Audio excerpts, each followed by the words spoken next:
достар, ассалаумағалейкум. Сіздер ойлап жатқан шығарсыздар, видео қайда деп. Мен айтайын, ол видео қазір жоқ болып тұрды уақытша, өйткені мен Free Fire аккаунтымды біреу алып кетті, яғни взломать етіп кетті.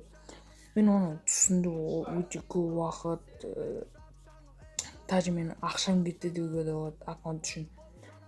Мен бір конкурсқа қатысқан едім, и потом ол конкурстың адамы менің аккаунтымды алып алып, потом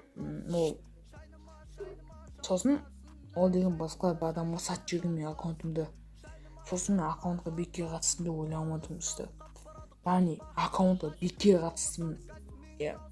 Сосын ол потом басқа адамға менің аккаунтымды 2000 теңгеге сатқан, ойлаңдаршы. Просто 2000 теңге апарсам ғой, менің аккаунтым нубский аккаунт емес қой, менің аккаунтымды 2000 теңге саттым. Мақтанбақ қояйын, бірақ сонда да неге сатты деп білмеймін өзімен. Поместо оның айтпақ қояйын енді, білмеймін конкурс үшін.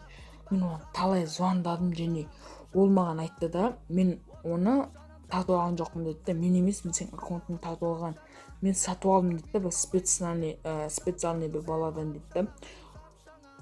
И потом ол менің ВК-дағы атымды айтты. И потом сосын ойладым да, сосын ол айтты да, 2000 теңге берсеңдер аккаунттарыңды берем деді. Жарайды деп мен бердім, 2000 теңгесін киевика шоқты салдым. И потом ол келген жоқ деді да. И потом ол менің паролымды біліп алған. Мен сразу алғаннан кейін сразу ауыстырып та паролымды, сосын 2000 теңге салып жүрдім. Бірақ мен қалай оны ауыстырғанын білмеймін достар. Сосын және комментарийға жазып кетейік достар. Аман аккаунтыңды қайтып ал, тілектеспін деп жазып кетейік достар.